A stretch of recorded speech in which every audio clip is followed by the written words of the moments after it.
dog training, and welcome to another episode of Dog Talk. Today, I want to talk about natural cures, or natural approaches to health, I should say. So, obviously, I'm not a veterinarian, and I'm not suggesting to you that you should not see your veterinarian when your dog has an ailment. But I want to share with you a couple of things that I had wonderful experience with and success with over the last 10 years of helping my dogs in this fashion. And if you're comfortable doing this or not, certainly a personal choice. I'm not saying you should do this, but I want to recommend to you that you explore these things and take a look at them. We have also articles on all of these on the website, and I will put them on the show notes so you can take a closer look. But here's a couple of things that I think that are really helpful to understand, and I will tell you why we're doing it this way. And these are my personal choices and my personal experiences. So if this is right for you, is a personal choice you need to make for yourself. So first thing, let's start off with one of my favorite things is noni fruit leather. Noni is a fruit that is not very well known in the mainland of the United States, but in Hawaii it's abundant and you can buy noni everything. So if you've ever been to Hawaii, you find noni lotion, noni cream, noni sunscreen, noni juice, noni bio bandage, noni fruit leather, noni. Noni grows in Hawaii. And here's the thing about noni. So noni is a fruit that is super high in antioxidants, like off the charts. It is so far and above beyond like things that you're probably familiar with antioxidant like pomegranate or acai or so. Noni is just off the charts when it comes to that. And it has been studied actually quite extensively at this point. So there is tons of studies in humans, there's tons of studies in animals. You can read these all on the National Institute of Health website. I will put the one that's relevant to dogs also in the show notes. But it has effects on blood sugar. It can help with eye pressure, glaucoma prevention. I've personally actually experimented with that. I'm not going to talk about this here, but I had an optometrist measure my eye pressure just using noni. It was interesting. He was pretty baffled by the results. So was I. I didn't expect that. But so noni is a very powerful and potent approach. Now for dogs, it's great for overall health, and it has some benefits for tick and flea prevention also. But the main thing it's good for, and that works beautifully, is parasite prevention and parasite eradication. So there is a study that has clearly showcased that noni will reduce the parasite load in dogs, and that's the one I'm going to link to. So it's a scientific fact at this point. It's no longer anecdotal. But here is something that I've personally experienced with it with one of my dogs. My late dog, Max, who was a German Shepherd, who was 19 years old, passed away 2 years ago. And he came from the shelter with a whipworm infection. And whipworms are just nasty things. And the shelter didn't know. They had a red sheet with him that says, "We don't know if this dog is healthy." Literally, they told me. We don't know. And turns out he had a whipworm infection. So whipworms they're worse than heartworms because these damn things don't die. So they will live in the soil of your backyard for 7 years. Which basically means once you have an infestation in your backyard of whipworms, your other dogs will walk over them, lick their paws, get infected, and all your dogs have it. And we don't have just one dog. So the traditional approach would be you go to your vet and they will tell you, well, you now need the special version of HeartGuard that addresses whipworms, and that will cost you $100 a month per dog. Welcome to financial help. So that will work. I'm sure that works. I didn't try that. I didn't know if that would work. I'm assuming it does. HeartGuard generally works. But it's not what I did. And here's what I did. And it worked just fine. So obviously my dog was very infested with whipworms. He did need the dewormer medication, and he got the dewormer medication. So I went to the vet, and they tested him. He said he has a whipworm infection, gave me the meds. I gave him the meds. So this is not something I would not do, right? So it's not that I just ignored that. He got the meds. But the regular approach that you have to take with kind of deworming is you do 3 rounds, right? So you give the meds, it deworms the adult worms in the dog, they come out, but the meds don't affect the larvae. So you have to wait a couple of weeks, and then you give the second round because now the larvae matured, and now you flush those out, and then you do one more for good measure to make sure you got everything. That's like the general route that you take. That's what the vet will do. So if you go to the vet, that's what they're going to prescribe to you, and that's going to work. If you have just one dog, you can just go, okay. But the things will still live in your backyard, and every time your dog walks over it, he will licks his paws, he will reinfest himself. So just know that. I'll get back to how you can deal with them in the backyard because there's an approach too that you can help that process. Now, okay, so I gave him the medication, and then I already was giving my dogs noni fruit leather at the time for parasite prevention, but this dog was now majorly infected, and I had 3 other dogs at the time. So I doubled the noni dosage, the fruit leather pieces that I gave him on all my other dogs for a month, and I also doubled it on that dog. So we went through the dewormer round. 5 weeks later, after the first one was done, I went back to the vet, and it would have been time for the next round of deworming. And I said, before we do that, I would like to do a stool test on the dog with the infestation and all my other dogs also to make sure they didn't catch it. So I basically hauled in 4 stool samples into the vet, and like, why are we doing this? Because we need to do 2 more rounds. I said, yeah, I'd like to try because I also did something else in addition to the medication. So I'd like to see if that worked or not. And my vet was, okay, fair enough. Probably a waste of money, but it's your money, so we don't care. So we did a stool test on all of them. And now Max and my other dogs never got it, but Max was completely clear of all parasites after 1 round of dewormer, when he was off the charts infected. So he was actually so infected that they couldn't even tell me how bad it was. They said it's at the maximum of our scale, it's probably more. So it was, so he was really infected with whipworms. But after 1 round plus the double dosage of noni, cleared it completely out of his system, and proven by a stool sample. And my other dogs completely cleared, didn't get it. So now I know that noni can protect my dogs because it was clearly in the yard at this point. And it helped also speed up the process and clear it out of Max completely after 1 round of dewormer. I didn't need the other 2. So my vet wanted to know what I did because that was unusual. So I told him, I put him in touch with the manufacturer and gave him material. I don't know if there's ever something they picked up on or not, but I definitely shared with them what I did and the studies and everything. So I gave them everything I did, and we never discussed it further. But that is something that clearly worked. So the how to treat whipworms in dogs naturally is the article. I'll link it in the show notes. It has the whole description in it that I just gave you. But that is what that is. So that worked very well. And none of my dogs ever contracted whipworms again. So the other thing you can do in the yard is you can use diatomaceous earth.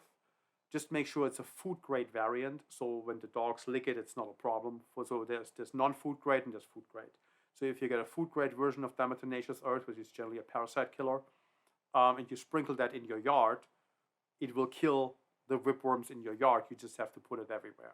So that then depends on your yard if that's even possible. You probably don't want to put it on your lawn and other places. It really depends on your yard if that's an option or not.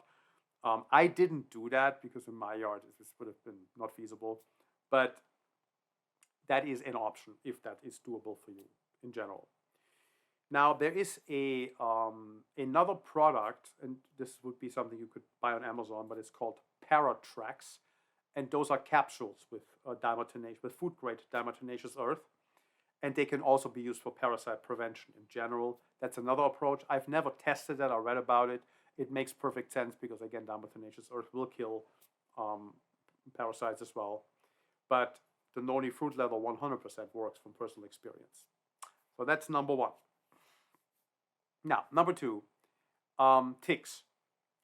Ticks are, depending on where you are a problem, and they can be a problem anywhere. We're in Southern California. Where I live, it's not as bad with ticks, but I have certain trees that do attract ticks, and it's certainly an issue. So if I have a lot of leaves in the fall and they get wet and I don't rake them up, that's a breeding ground for ticks. So one year we actually had a tick problem in our house. And ticks are nasty, so you gotta watch out with them. Obviously Lyme disease is a concern there. But so what I have observed personally with garlic is that it does not prevent your dog 100% from getting bitten by ticks, but it will repel them and it will kill them if they bite them. So what I've seen is if the couple of ticks that ended up biting my dogs during this infestation year that we had basically died on their body, which was kind of interesting. They died and fell off. And I found a lot of like half-dead ticks lying around from that. So it doesn't kill ticks per se on impact, so there will be still tick bites, but it is a repellent. So for the most part, it will keep them off your dogs. And if he gets bitten, then it will actually eradicate them from what I've seen. So I've never really had tick problems outside this one particular year in like these 15 years. Actually, we had dogs here since 20 years now. So there was only 1 year where we had this issue, and that's never occurred before or after. But generally, we don't have ticks on our dogs. We don't have ticks anywhere in the yard except for this one time, and it's been a successful strategy in dealing with it. The vets will tell you that garlic is not proven to kill ticks, and that's true, but you don't have to kill them, you just have to repel them, and that definitely works quite well. So garlic is another thing. Now you may say garlic is toxic. Too much garlic is toxic. Some garlic is not toxic. So we actually have on the toxicity article that shows you how much of everything is toxic and gives you the exact formulas. You can see how much garlic a dog would have to eat before it's actually a problem, and it's quite a bit. So we're talking about minuscule amounts of garlic here. So, and the raw food that we feed our dogs, we have German Shepherds in the 75-pound to 100-pound range. They get 2 teaspoons of garlic throughout the entire week, distributed over their food. And that's been a beautiful addition for health in general. I mean, garlic's also a natural antibiotic, but it's a good additive to food. So if your feed dry, you could spray your food a little bit, sprinkle it with water, and then just sprinkle it with garlic over it every day, and just make sure throughout the week you basically use up 2 teaspoons. That would be an approach to it that will definitely not cause any harm whatsoever on a 75-pound dog. Use less if your dog's smaller, right? A 10-pound dog with half a teaspoon or something like that throughout the entire week, not at one time. But that's also an approach for dealing with ticks. Now, why would you do that instead of using the commercial tick and flea medication and the commercial worm medication? Why not just put the stuff on the back? Why not give the pill? Why not give the oral? Why not give whatever, right? Well, the FDA has issued several warnings for the oral tick and flea medications for most of the ingredients that are in these, for quite a bit of health risks over the years. And they are not harmless. They're basically pesticides that you put inside your dog's body. So there is reasons to not do that, right? There is a reason you're being told, or the package says, or the vet tells you, to not have your dog sleep in your bed after you apply the topical to the back of their back. And the reason is this stuff is toxic. So you shouldn't put that on your dog either if it's that toxic. Now, if all these things I suggested don't sound appealing to you because you don't want to dabble with it, there are some commercial product suggestions for you. There is a company called Vet's Best. You can buy this stuff at Petco, you can buy it on Amazon, I'm sure you can buy it at Chewy and all the other places online. But Vet's Best has a essential oil-based tick and flea spray, essential oil-based tick and flea collar, and that is completely harmless. And it uses essential oils to repel ticks and fleas. And it's also a wonderful solution that you can apply if you don't want to go down the garlic route. So that's another option with a commercial product that you buy, and it has some, I guess, manufacturer guarantees that it repels ticks and fleas. I never looked at the label description, but I'm assuming essential oils generally work for this, so no reason why it wouldn't. Okay, so let's switch gears. Another remedy, and it's more like it's kind of like in the first aid category, but it's an important thing to know. Let's say you find out that your dog has a fever, and you can't get to the vet right away, or it's late at night and you just want to maybe monitor a little bit. I brought down the fever in one of my dogs. Actually, it was Sylvester. He was early on in our life together. I think we had him for a year or so when this happened. No, actually, it was sooner. It was like, I think it was the same year I rescued him. He had actually, I needed a root canal.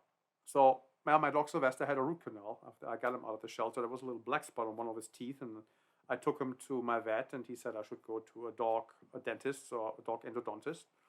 So I went to a canine endodontist, and he did an X-ray, and he said, "Yep, the dog needs a root canal, or we could pull it out." It was one of his canines, so I decided that I wanted to do a root canal, and it was all scheduled, was all set up. But now I know there was an infection in the tooth and had to be addressed, so I knew there was an infection. So I had that additional knowledge. Now it was that was done on, I think, on a Tuesday or Wednesday or something like that, and the procedure was scheduled for the following Monday. The fever happened on a Sunday morning. So my dog Sylvester was moping around. He wasn't himself. He was lethargic. He wasn't energetic. He was just lying there. He was clearly not feeling well. So I took his temperature, and it was elevated. It was not in a dangerous range, but it was definitely not in a comfortable range. So I could see he has a raised temperature. And I did cold paw and head wraps. So I got cold wet towels, and he was just lying there. He wasn't moving much. So he was like lethargic. So I put 2 over his paws, and I put 1 over his head. And throughout the day, I replenished and replaced him. I was sat there with him, and I monitored it and watched it. And if it would have gotten worse, I could have taken him to the emergency vet. But I was pretty sure it was an infection from his tooth, because he was going to surgery the following day. And I broke the fever that day. It took, I don't know, 6-7 hours or so. But the fever broke with cold paw and head wraps, just like it can in people. Because that's also the old remedy that we used to do. My mother used to do it when I was a kid. It was always the first thing with a fever. Instead of here's the aspirin, antibiotic, not antibiotic, but aspirin or whatever. Now let's try cold hand and foot wraps. Was very common when I was a child in the 70s. So works on animals just as well. So next one, cleaners. So I like to not inhale toxic fumes if I can help it. So I'm not a big fan of the Lysol sprays, and I know they work. I know they kill 99.99% of bacteria. I don't doubt that for a second, the way they smell, but I don't want to inhale that stuff. So I at one point looked, well, what else could we do? And I came across the way that people used to clean their home. This was the common way of doing it for many, many decades before commercial cleaners and spray bottles were sold in stores. And that is white vinegar and water. 1 part vinegar, 3 parts water. Or add a little bit more vinegar if you like. Add some essential oils of tea tree and lemon. Give it some nice scent if you like, or other essential oils. And you have a very potent cleaner that will also kill 99.99% of all bacteria and pathogens, just like Lysol, and it will not stink, and when you inhale it, it will not make your lungs burn. So it's an as effective cleaner to use white vinegar and water as the commercial spray bottles. It will cost you way less money, and it is far less harmful than commercial cleaning products. So it is a very effective way of cleaning, and you can also Google this yourself, look this up. This is the way people used to clean their homes. This was the common way of doing it until commercial products got you to spend more money. But it is what people have done for a long time before we had these other products that we can purchase. So definitely something to worth exploring and doing. And last thing is ear mites. So ear mite medication you can get from the vet, obviously, and that may be the way you have to go. This remedy I've seen mixed results with over the years, but it is definitely worth a shot, especially if you know you have ear mites and you ran out of the medication, you can't just quite go back to the vet yet, or you just want to try something else first before you give it a couple of days before you make a vet appointment, or you can't get a vet appointment right away and you want to do something already. So it's worth exploring. You can make yourself a solution of apple cider vinegar and water and get a syringe and put that into your dog's ear where the ear mites are. Can't be too much apple cider vinegar, so you have to have a lower dosage. And I'm going to put a link in the show notes, and and describes this process and how to make yourself that solution. But that is a natural remedy that you can use for ear mite treatments. And if the infestation is not too bad, they may just work. So they cannot live in vinegar. Vinegar is something ear mites do not like. It is not something that fosters survival for the ear mite creatures. So that is definitely something that will kill them. But I've seen also cases where it was a combination of ear mites and other bacteria, and then it won't work. And that is something you don't really know until you go to the vet and they get some gulp out of your dog's ear and test it and tell you exactly what you're dealing with. If it's just ear mites, that's an approach. If it's anything other than ear mites, that's not going to do it. So most likely, I do recommend that you do go to the vet and you have it at least tested and then get the medication. And if you want to try the ear mite solution first before you give the medication, you could do that. Or if you run other medication afterwards, you could do that. Or you could try it the next time you think it's ear mites. But it's worth exploring. Just know it is not a surefire as some of the other things I mentioned. Okay, that's it. These were the natural remedies I wanted to share, the things I personally do and use. And there's also articles on all of this on our website. I hope you find this interesting and maybe you try one or two of them. And again, I'm not a veterinarian. I'm not telling you that you should not go to the vet or replace these instead of veterinary examination and treatment. These are things I have personally used with my own dogs. I've seen great success with them. I recommend you explore this, but make your own decision. Don't just follow my advice on this blindly because it is healthcare for your pet. And I am not a vet. I'm just someone who has had dogs for a long time and I like to do things myself if I can, and I like to keep things natural if I can. So I explore options like that for myself and my own dogs. Okay, so I hope you find this interesting, informative, and you got something out of it, and I'll see you again next time. Bye.